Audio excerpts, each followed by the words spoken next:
कहानी की शुरुआत स्टैन मिंटन नाम के एक व्यक्ति से होती है। वो एक अमीर रियल एस्टेट ठग था, मतलब एक ऐसा व्यक्ति जो छोटे मोटे धोखाधड़ी की स्कीम करता है। स्टैन मुख्य था बुजुर्गों को अपना शिकार बनाता था। उस दिन भी स्टैन हमेशा की तरह एक बूढ़ी औरत को इन्वेस्टमेंट प्रॉपर्टी के बारे में बता रहा था। स्टैन ने उससे उस प्रॉपर्टी के लिए एक बहुत बड़ी रकम बताई थी। स्टैन उन्हें प्रॉपर्टी के बारे में बताता है, लेकिन प्रॉपर्टी एक झुग्गी बस्ती वाली जगह पर थी। बुजुर्ग महिला कहती है कि इसकी इतनी कीमत नहीं है। उनकी लंबी बातचीत होती है, लेकिन बातचीत में माहिर स्टैन की चालों में वो बुजुर्ग महिला फंस जाती है। खैर, वो एक डील कर लेते हैं। जल्द ही पुलिस आती है और धोखाधड़ी के लिए स्टैन को गिरफ्तार कर लेती है। बाद में स्टैन को कोर्ट में लाया गया।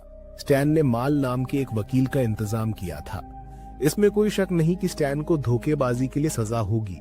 स्टैन ने अपने वकील माल से बात की कि जेल जाने से बचने के लिए जज को रिश्वत देने का कोई रास्ता निकाला जाए, लेकिन माल ने उसमें शामिल होने से मना कर दिया। उसने कहा कि जो नियम उसने देखे हैं वे इससे अलग है। उसने ये भी कहा कि सड़क पर चलने वाला कोई भी ये काम कर सकता है। माल ने काफी बातें कही, पर स्टैन अपनी बात पर अड़ा रहा। स्टैन ने माल को छोड़ दिया और पॉपर नाम का एक दूसरा वकील ढूंढा। स्टैन को जो वकील मिला वो एक कुशल वकील है जिसने जज को रिश्वत देकर मामले को पलट दिया। पॉपर ने जज को रिश्वत दी थी और स्टैन को 3 साल की जेल की सजा सुनाई गई थी। लेकिन जेल जाने से पहले जज ने स्टैन को 6 महीने दिए ताकि वो अपने नाम पर चल रही एक चैरिटी संस्था के कामकाज को ठीक कर सके। कोर्ट से बाहर निकलते ही वकील ने स्टैन से कहा कि यहाँ रुकना ठीक नहीं है। जितना जल्दी हो सके ब्राजील के लिए रवाना हो जाओ और वापस मत आना।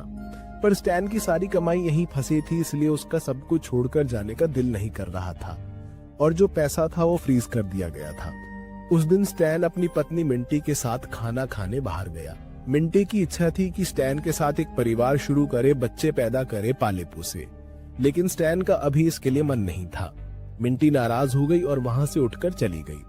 स्टैन बहुत गुस्सा था। शांत होने के लिए वो पास के एक बार में गया जो कि बाइकर्स का अड्डा था। वहां स्टैन एक ऐसे बाइकर गैंग के सदस्य से मिला जो पहले जेल जा चुका था। स्टैन ने उससे जेल की जिंदगी के बारे में पूछा। उसे बताने के लिए स्टैन को उसे कुछ पैसे देने पड़े, पर कोई बात नहीं। स्टैन ने सोचा कम से कम मुझे पता तो चलेगा कि जेल में क्या होता है। बाद में उसने समझाया कि जेल में काफी दिक्कतें हैं। वहां धमकाया जाता है और यौन शोषण भी होता है। जेल में मेरे साथ भी ऐसा ही हुआ था। बाद में जब मैं बाहर आया तो मैं ठीक से सेक्स भी नहीं कर पा रहा था। गार्डों को कोई परवाह नहीं थी। अगर हमें अपना ख्याल रखना है तो हमें खुद ही रखना होगा। ये सब सुनकर स्टैन थोड़ा डर गया। जो बातें उसे बताई गई थी उनसे स्टैन ने खुद को तैयार करने की सोची। स्टैन ने स्टेरॉइड इंजेक्शन लगाकर वजन बढ़ाने और सेहतमंद रहने की कोशिश की, पर कुछ काम नहीं आया। फिर स्टैन ने एक लोकल लड़की को चैलेंज किया, पर वो लड़का जो लड़ने में बहुत अच्छा था उसने स्टैन को बुरी तरह पीटा और स्टैन की बेइज्जती हुई। गुस्से में आकर स्टैन उस लड़के पर टूट पड़ा और उसे पागलों की तरह पीटने लगा। इस वजह से स्टैन को दोजो से निकाल दिया गया। स्टैन हैरान परेशान बाहर निकला तो वहां एक बूढ़ा आदमी खड़ा था। दोनों ने एक दूसरे को देखा। उसने स्टैन के सामने एक बड़ा पत्थर का टुकड़ा गिरा दिया। स्टैन उसे हैरानी से देखता रहा। स्टैन उसकी ताकत से इतना प्रभावित हुआ कि उसने पूछा कि क्या वो उसे ट्रेनिंग दे सकता है।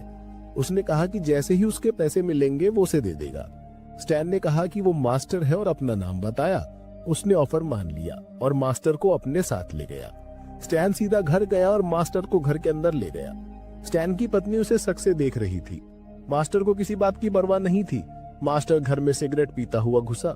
मास्टर ने स्टैन को सख्त डाइट पर रखा। इतना ही नहीं, उसने हर दिन उसे ट्रेनिंग भी देनी शुरू कर दी। स्टैन का ध्यान मार्शल आर्ट और दूसरी चीजों में इतना लग गया कि वो अपनी पत्नी के साथ वक्त नहीं बिता पा रहा था। इस वजह से उसकी पत्नी नाराज हो गई और वहां से उठकर चली गई। स्टैन ने उसे रोकने की बहुत कोशिश की, पर वो नहीं रोकी। फिर भी ट्रेनिंग चलती रही। मास्टर ने स्टैन को और भी कड़ी ट्रेनिंग दी। आखिरकार स्टैन के हुनर में बहुत सुधार हुआ। स्टैन एक अच्छा मार्शल आर्टिस्ट बन गया। खुशी मनाने के लिए स्टैन मास्टर और अपने वकील को एक रेस्तरां में ले गया। उस दिन जब वे शराब पीते हुए बातें कर रहे थे तो मास्टर ने स्टैन से कहा कि तुम मेरे दूसरे शिष्य हो। भगवान का शुक्र कि तुम मेरे पहले शिष्य से नहीं मिले। वो बिल्कुल भी ठीक नहीं था। वो मार्शल आर्ट का इस्तेमाल गलत काम के लिए करता था। उस दिन मास्टर सीधा उस लड़के से मिलने गया जिसने उसे पीटा था और डोजो से निकाल दिया था, यानी चो से। स्टैन ने उसे चैलेंज किया। दोनों के बीच जबरदस्त लड़ाई हुई। स्टैन, जिसके पास मार्शल आर्ट की अच्छी ट्रेनिंग थी, उसने उसे हरा दिया। चो घिर पड़ा। स्टैन ने पुलिस के सामने सरेंडर करने और जेल जाने का फैसला किया। जब उसने सरेंडर किया तो वकील पॉपर और मास्टर उसके साथ थे। उसकी पत्नी मिंटी दूर से उसे उदास होकर देख रही थी। फिर कैदियों की बस जेल की ओर रवाना हो गई। बस में एक कैदी ने स्टैन को परेशान करने की कोशिश की। स्टैन ने बिना सोचे उसे मारा और चुप रहने को कहा। जल्द ही स्टैन जेल पहुंच गया। स्टैन को जो सेल मिली उसमें एक बूढ़ा आदमी लैरी शॉर्ट्स भी था। स्टैन उसे जानता था। स्टैन वहां गया और लैरी से जेल के बारे में बातें करने लगा। उसने पूछा कि जेल की जिंदगी कैसी है और यहाँ के दबंग कौन है। फिर ब्रेक के दौरान लैरी ने स्टैन को जेल के दबंगों और दूसरी चीजों के बारे में बताया। काले लोगों का गैंग क्लियोन मान के एक आदमी के अंडर में है, मैक्सिकन गैंग का लीडर जुआनेतो है और नाजी गैंग का लीडर पैटरसन है।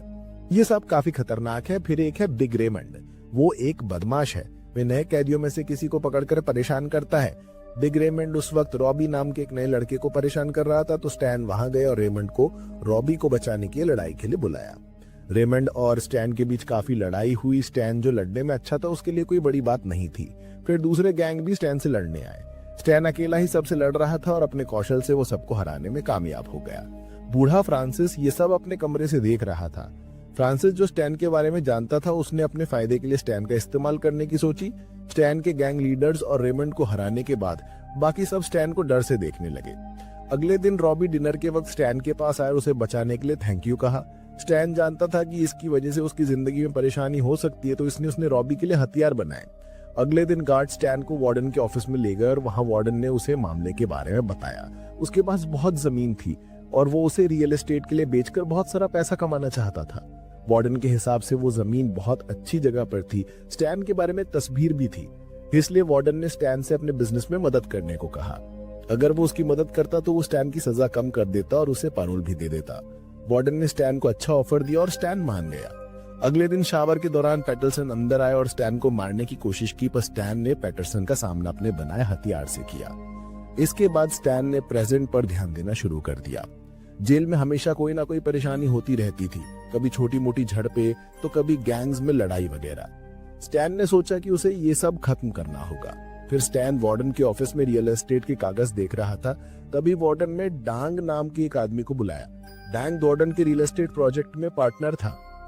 स्टैन ने उसे देखा और उसके हाथों पर टाटू देखे।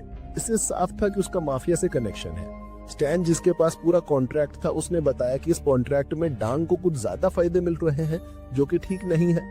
उसी वक्त डांग को समझ आ गया कि स्टैन उसके मुनाफे के लिए खतरा बन सकता है। अगले दिन स्टैन ने अपने वकील पॉपर को फोन किया। पॉपर ने उसकी पत्नी के बारे में पूछा। जब उसने पूछा क्या उसकी पत्नी ने उसे तलाक देने की बात की, तो पॉपर ने कहा कि नहीं। लेकिन कॉल कटने के बाद ही डांग के लोगों ने पॉपर पर हमला कर दिया। स्टैन जो अपनी पत्नी को याद कर रहा था, उसने बहुत सारे लेटर लिखे, पर वो मास्टर के साथ अपने घर में अच्छी जिंदगी बिता रही थी। महीने बीत गए। स्टैन जेल की जिंदगी में ढल गया और सब उसकी इज्जत करने लगे। एक दिन स्टैन जो कि जेल का लीडर बन गया था, उसने जेल के माहौल को बदलने की सोची। बिना वजह परेशानी करने का कोई मतलब नहीं था। अगर सब खुशी से रहते तो जेल भी अच्छी बन सकती थी। स्टैन ने उन्हें अच्छे काम करने के लिए कहा। स्टैन ने पार्टनर के लिए उन लोगों से भी मुलाकात करवाई जो जेल में गुजर गए थे। अगले दिन रॉबी और कुछ लोग स्टैन के पास आए और उससे कहा कि वो उनके साथ मिलकर एक ग्रुप बनाए। उसी वक्त लैरी ने स्टैन को उसकी पत्नी का एक लेटर दिया। उसकी पत्नी जेल में उससे मिलने आना चाहती थी। स्टैन बहुत खुश हो गया। सब कैदी मिलकर स्टैन को चढ़ाने लगे और हंसने लगे। स्टैन हमेशा कैदियों को हौसला देता रहता था। आखिरकार जेल में शांति होने लगी। फिर स्टैन अपनी पत्नी से मिला। उन्होंने सारी परेशानी भुला दी और गले मिलकर खुशी मनाई। लेकिन जेल में जो हो रहा था उससे वादन परेशान था। उसकी एक वजह थी। जेल में शांति होने से उसकी रियल एस्टेट स्कीम खतरे में पड़ सकती थी। वादन चाहता था कि जेल में दंगा हो। जब वो लोग जेल का दौरा करने आए तो उन्हें दिखाना चाहिए कि यहाँ दंगा हो रहा है, उन्हें बाहर कर देना चाहिए, तभी रियल एस्टेट प्रोजेक्ट ठीक से चलेगा। वादन ने कहा कि इंस्पेक्शन के दौरान जेल में बड़ा दंगा होना चाहिए और गोलीबारी भी होनी चाहिए। वादन ने यह भी कहा कि स्टैन तो खुद ही रास्ता बनाना होगा। वादन ने कहा कि अगर उसने ऐसा नहीं किया तो डैंग उसे छोड़ेंगे नहीं और भुगतना पड़ेगा। स्टैन को समझ नहीं आ रहा था कि वो क्या करे। स्टैन ने फिर एडवोकेट पॉपर को फोन किया। पॉपर ने कहा कि जैसा वो कह रहा है वैसा करना ही ठीक है। फिर स्टैन को जेल में फिर से परेशानी करने का ख्याल आया। उसने सब करने का मन बना लिया। फिर इंस्पेक्शन का दिन आ गया और जेल में दंगा होने लगा। स्टैन ने लैरी को उसकी सेल से बाहर ना निकलने को कहा। लैरी को पता था कि कुछ गड़बड़ है। उसने दूसरे कैदियों को जगाया और स्टैन अपनी पैरोल पर बात करने के लिए बोर्ड से मिलने जाने लगा। लेकिन आखिरी वक्त पर स्टैन ने अपना मन बदल लिया। वो उन कैदियों को धोखा नहीं देना चाहता था जिन्होंने उसकी बात मानकर अच्छा बनना शुरू कर दिया था। स्टैन ने पैरोल मीटिंग कैंसिल कर दी और उस यार्ड की ओर भागा जहां दंगा हो रहा था। उसने गार्ड की गोली चलाने से पहले हिंसा रोकने की कोशिश की, पर रास्ते में डैंग ने उसे रोक लिया। डैंग और स्टैन के बीच फिर लड़ाई हुई। तभी पता चला कि डैंग मास्टर का पहला शिष्य था। दोनों के बीच जबरदस्त लड़ाई हुई, पर आखिर में स्टैन डैंग के पीछे भागा और सीधा यार्ड में जाकर अपने दोस्तों के पास पहुंचा।